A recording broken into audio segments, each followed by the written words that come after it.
Alors que vient de s'écouler une très bonne année sur le plan économique avec une croissance jamais vue depuis 10 ans et que toutes les classes d'actifs évoluent sur des plus hauts historiques aux États-Unis comme en Europe, faut-il se préparer à un retournement de tendance? La hausse va-t-elle se poursuivre ou les marchés vont-ils faire face à une correction brutale? Café de la Bourse vous livre un point de vue de la situation macroéconomique ainsi que les perspectives et idées d'investissement de 20 experts des marchés financiers. Retrouvez également notre focus sur les principaux risques pour l'an prochain et les valeurs à privilégier et celles à éviter pour chaque classe d'actifs, obligations, actions, matières premières, devises, etc. Le krach boursier, c'est pour bientôt? Bourse, un tableau idyllique en apparence, tous les analystes s'accordent à le dire, la dynamique de la croissance mondiale est forte. Nous sommes actuellement dans un environnement économique idéal. Le FMI révise à la hausse, mois après mois, ses perspectives et nous attendons désormais plus 3,6% en 2017 et plus 3,7% en 2018. Précise Jean-Marie Mercadal,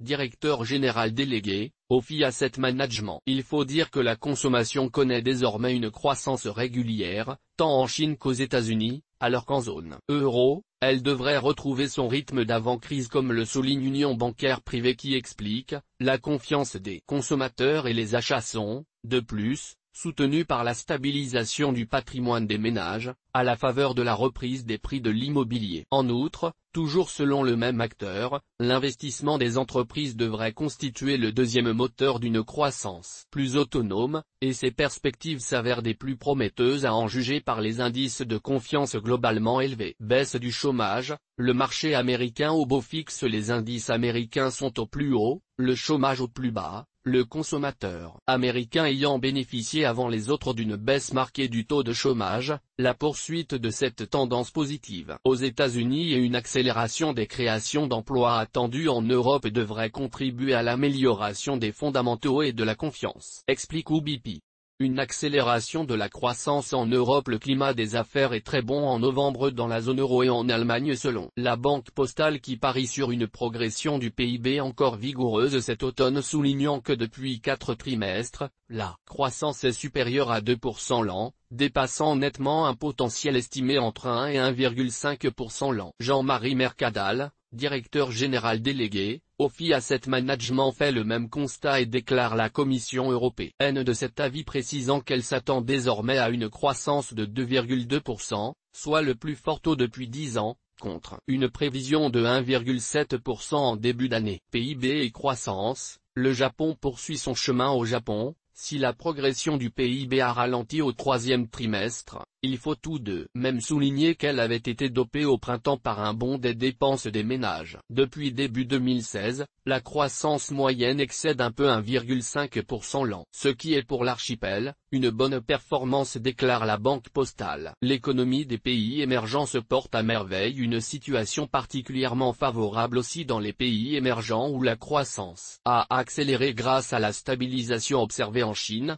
autour de 6,5% en 2017, et à une dynamique encore forte en Inde selon UBP. Pour Didier Rabattu, directeur de la gestion action chez Lombard-Odier, la situation s'explique aussi par le fait que le coût du capital est en train de s'effondrer. Les taux d'intérêt baissent en effet et cela conduit à une hausse des marchés. Toujours est-il qu'en 2018, la tendance devrait rester positive. Des conditions de marché exceptionnelles d'après Jean-Marie Mercadal, directeur général délégué, Ophi Asset Management, la macroéconomie est bonne, la micro aussi, les taux restent bas. Il s'agit du cocktail parfait pour les marchés. Il faut dire que les conditions de marché sont exceptionnelles notamment au regard de la faiblesse de la volatilité et de la politique monétaire des banques centrales très accommodante. Faiblesse de la volatilité, extrêmement faible, est à des plus bas historiques autour de 10% comme nous l'a rappelé Christophe F. Grosset, responsable produit de bourse chez Unicredit lors de la conférence. Après une bonne année 2017, les perspectives pour la bourse qui a eu lieu au Salon Actionnariat 2017. Point également soulevé par Bertrand Alfandari, Head of Development chez BNP Paribas Easy lors du même salon, soulignant que cela signifiait une baisse du niveau de risque particulièrement notable. À la conférence et demain, de décembre 2017, Guillaume Dard, président de Montpensier Finance, est revenu lui aussi sur cette spécificité actuelle. Les marchés connaissent actuellement la volatilité la plus basse depuis presque 50 ans, c'est-à-dire depuis la guerre du Vietnam. Va-t-elle durer? Peu probable selon John J. Hardy, responsable de la stratégie FX, Saxo Bank, qui s'exprime ainsi: nous soupçonnons que la confiance excessive et le niveau de volatilité faible en 2017 ne subsisteront pas en 2018 et donneront lieu à une année spectaculaire. Ainsi, plusieurs de nos prévisions soulignent le risque que cette accumulation de confiance puisse faire exploser la bulle de volatilité réprimée des banques centrales, particulièrement conciliantes pour Clémence Dachicourt, portfolio manager chez Morningstar Investment Management. Le niveau d'inflation faible, le niveau de volatilité au plus bas, le soutien des banques centrales sont autant de bonnes nouvelles qui se matérialisent par la performance remarquable des indices de marché, plus 25% pour le CAC 40 sur un an, ce dernier double sur 5 ans en termes de valeur. On peut faire des constats similaires pour le MSCI ou encore les obligations. Guillaume Dard, président de Montpensier Finance, souligne lui aussi l'impact positif des banques centrales sur les marchés et l'importance extrême du quantitative easing,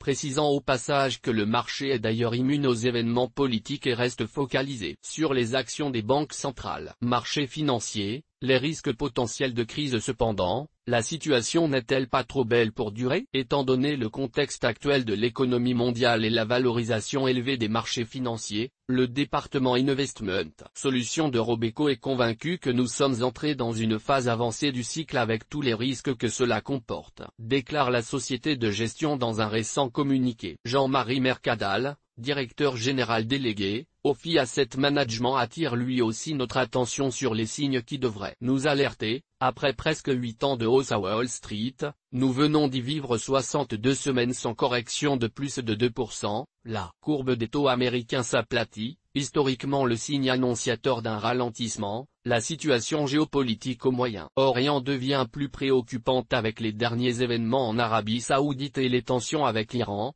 zone sensible pour l'évolution du pétrole. Et surtout, il y a à nouveau un excès de crédit. Quelques sociétés ont été secouées parce que trop léveragées. D'ailleurs, le prix de vente record de 450 millions de dollars pour un tableau de Léonard de Vinci n'est-il pas le signe que le prix des actifs est allé trop loin? Pour Frédéric Garcia de Bourse Direct, on assiste probablement à une fin de cycle de croissance économique aux États-Unis, avec une crise au deuxième semestre de l'année 2018, mais comme le disait Janet Yerseroff en décembre 2015, les cycles économiques ne meurent pas de vieillesse. Alors que va-t-il se passer? On peut en effet se demander quel sera l'élément qui viendra renverser la situation actuelle. Même si les risques majeurs sont ceux que l'on ne connaît pas selon Marc Renaud, président de Mandarine Gestion, on peut tout de même en identifier quelques-uns. Bourse, la valorisation très haute des marchés. La valorisation très haute des marchés est, sans aucun doute, le risque le plus important. Les niveaux de valorisation sont extrêmement élevés, souligne Clémence Dachicourt, portfolio manager chez Morningstar Investment Management, précisant que les actifs chers retirent 3 à 4% de rendement annualisé sur 10 ans pour chacune des classes d'actifs. Eric Tibi, analyste gérant actions chez Amiral Gestion, nous alerte sur le P de Schiller historiquement très élevé, particulièrement aux États-Unis, ce qui rend la recherche de titres difficile. Or,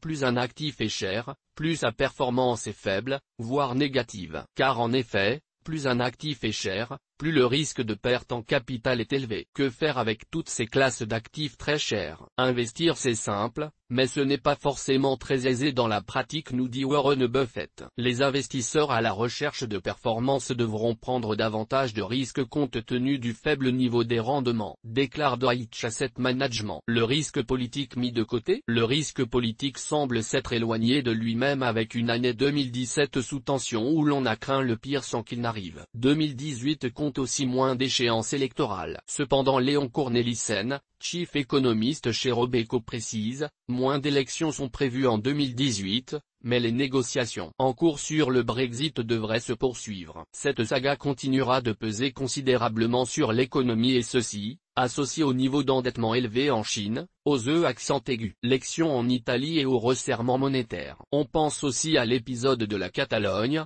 sur lequel revient Jean-Marie Mercadal, directeur général délégué, Ophi Asset Management. Le scénario de l'indépendance reste peu probable aux yeux des marchés. Mais le risque politique reste le plus significatif pour la zone dans les prochains mois. Est-on à l'abri d'une erreur de politique monétaire? Comme le dit si bien Marc Renaud, président de Mandarin Gestion, ce sont les banques centrales qui dirigent les marchés aujourd'hui et qui représentent donc le risque le plus prévisible en matière de bousculement des marchés. Quand les taux montent, ce n'est jamais bon pour les actions et la situation est encore pire quand ce sont les taux courts qui montent. Et que les taux longs ne montent pas, ce qui est en train de se passer aux États-Unis. Quid alors de l'évolution de la politique des banques centrales? Pour Guillaume Dard, président de Montpensier Finance, on ne connaît pas Jérôme Powell. Fera-t-il exactement comme Janet Yellen? Rien n'est sûr. Quant à la zone euro, pour l'instant Mario Draghi continue sa politique qui pousse les marchés actions mais au printemps prochain devrait commencer à se poser la question de sa succession. Un ralentissement marqué et soudain en Chine. La Chine est aussi un facteur de risque à prendre en compte. Jean-Marie Mercadal, directeur général délégué, Ophi Asset Management nous éclaire, il s'agit d'un risque macro-économique non négligeable étant donné l'importance prise par le pays dans l'économie internationale. Le sujet, c'est l'ajustement et le retour à des prix plus normaux. Ce processus peut se dérouler dans la douceur car le pays au global a besoin de logements, mais aussi de manière plus brutale, provoquant alors potentiellement une chute brutale des prix et donc une baisse de confiance et de consommation et ainsi un ralentissement. Ou bien l'ajustement peut passer par une baisse de la monnaie, avec des conséquences négatives pour les autres pays émergents et, au final, sur la croissance globale aussi. Crise géopolitique, un risque persistant. Terrorisme, escalade des provocations entre États-Unis et Corée du Nord sont également des facteurs de risque qui pourraient infléchir les cours des marchés comme l'explique UBP dans son dernier communiqué. Les risques géopolitiques attachés à la Corée du Nord, à la situation au Moyen-Orient ainsi qu'à la politique commerciale américaine pourraient modifier la trajectoire de croissance des pays émergents. Le développement des géants de l'Internet. Les géants de l'Internet pourraient-ils mettre à mal les marchés? Possible. Guillaume Dard, explique que les géants du numérique comme Alibaba, Tencent, Amazon créent des disruptions monumentales dans leur secteur d'activité, ce qui a un impact considérable sur les acteurs traditionnels. On notait aussi le point de vue de Nabil Berouag, trader formateur chez Crescendo Trading qui explique que dans des marchés survalorisés, la moindre anicroche peut engendrer une correction brutale. Qu'est-ce ce qui se passerait si Uber, par exemple, qui a connu récemment quelques difficultés, venait à faire faillite? La qualité, ou plutôt son absence, du marché du crédit international. Soulignons également que la dette est un risque actuel bien réel et bien présent. Robeco nous informe que la qualité du marché du crédit international n'a cessé de se dégrader. La solvabilité globale est en baisse et le financement de type Covenant Light est de plus en plus fréquent, tandis que le nombre de sociétés dites zombies, des entreprises dont la survie dépend encore plus de crédit, ne cesse d'augmenter. Didier Rabattu, directeur de la gestion action chez Lombard-Odier parle lui aussi du risque de dette,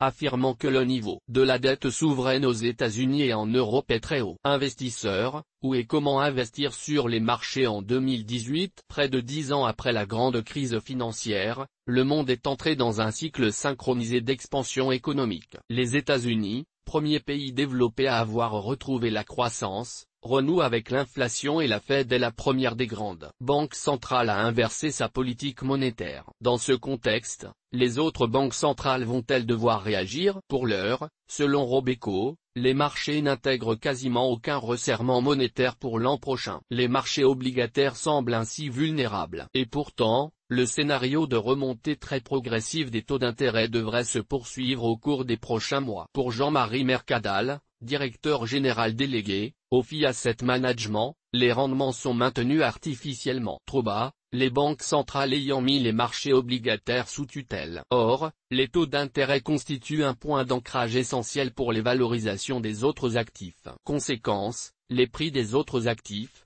immobiliers, actions, sont ainsi logiquement plus élevés. Il est prévu que la liquidité mondiale injectée par les banques centrales diminue à partir de fin 2018. Dans ces conditions, nous pensons que le rendement du Bund à 10 ans atteindra la zone de 0,75% en fin de l'année prochaine, avec une accélération plutôt à partir de la mi-année. Pour le T-Note 10 ans, nous pensons que la zone de 3% sera atteinte, avec un cheminement proche. Un rebalancement des rôles entre les politiques monétaires et budgétaires semble nécessaire et devrait se traduire par un retrait relatif des banques centrales, alors que la dépense publique, la fiscalité et les réformes structurelles ont un plus grand rôle à jouer pour soutenir la croissance sur une longue durée, précise UBP.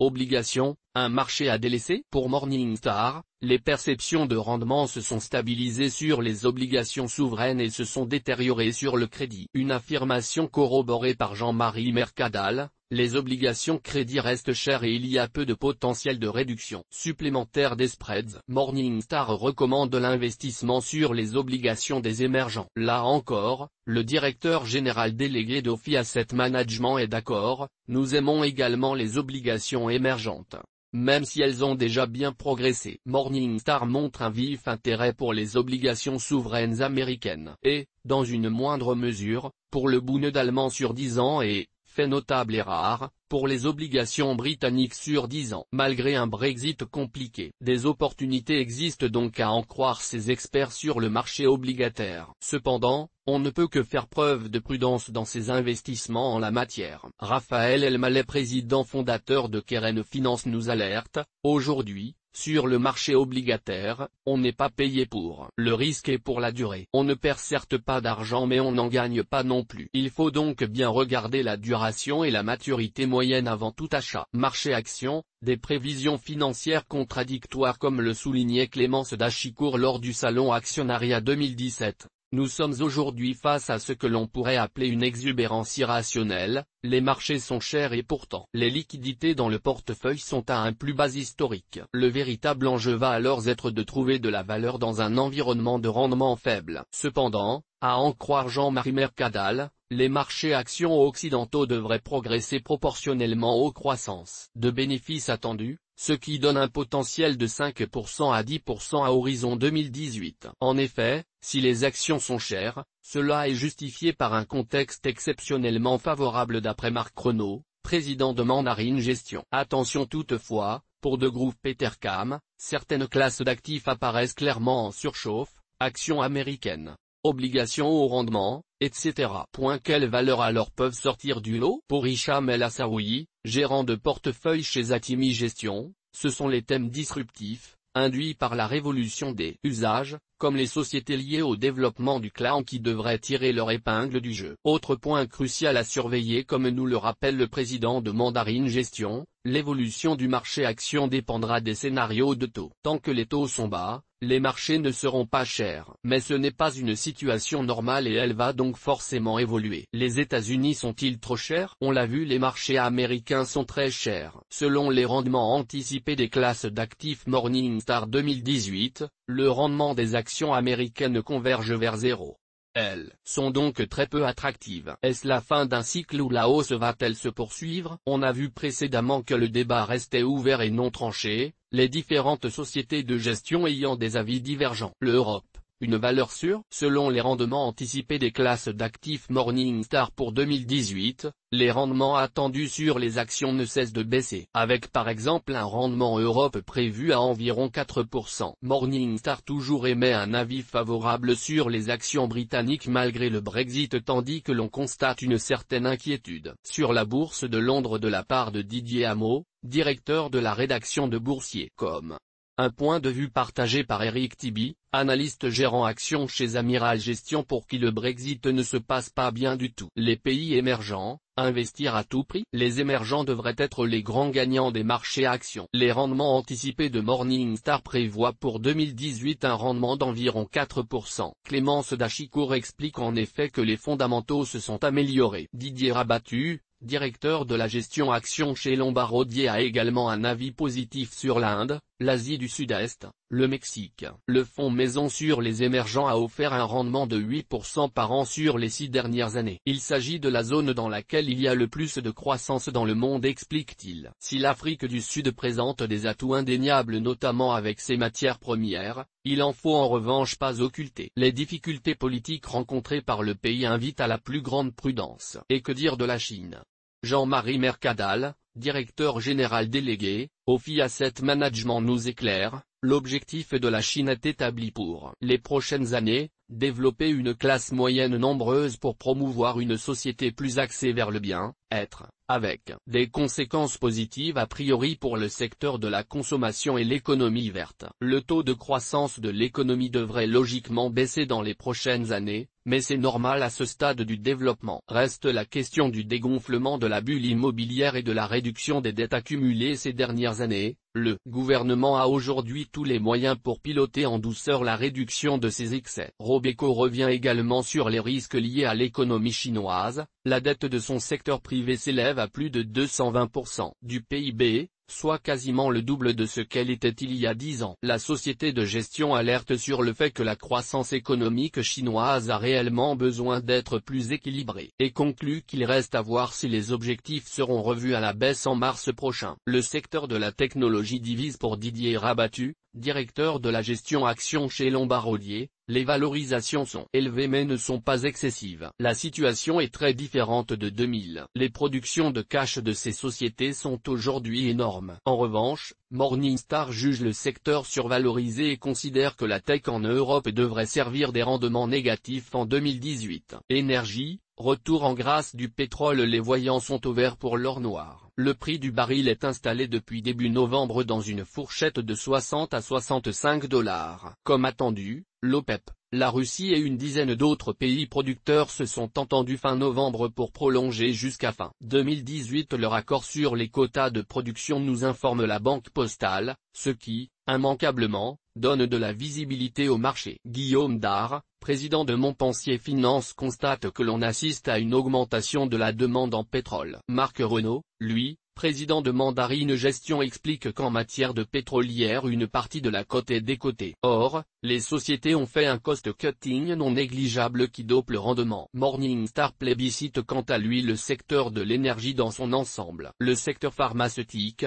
entre attractivité et aversion pour Morningstar, ce secteur offre des perspectives de rendement attractives. En revanche, chez Montpensier Finance, Guillaume Dard juge le secteur très compliqué car très attaqué. Il relève également l'intention d'Amazon d'aller dans le retail pharmaceutique. Or, quand Amazon débarque quelque part, les cours des acteurs traditionnels baissent, précise-t-il. Les Mitoka, le paradis des stock pickers, les gérants et analystes semblent unanimes. Alors oui, certes, ce n'est pas un secteur à proprement parler, plutôt une classe d'actifs, mais les Mitoka méritent que l'on s'y arrête quelque peu. Guillaume Dard estime, il y a encore un gisement de Mitoka qui reste très attractive. Raphaël Elmaleh de Keren Finance parle lui de belles histoires sur les Mitoka. Sébastien Ribeiro, gérant fonds action chez Keren Finance, se dit raisonnablement confiant sur les small et Mitoka, expliquant que l'on peut payer plus cher ces sociétés qui font de bons résultats. Quel secteur de ce segment investir alors? Diane Bruno, gérante action européenne Mandarine Gestion, nous éclaire. On dit souvent que l'Europe est le parent pauvre de la tech,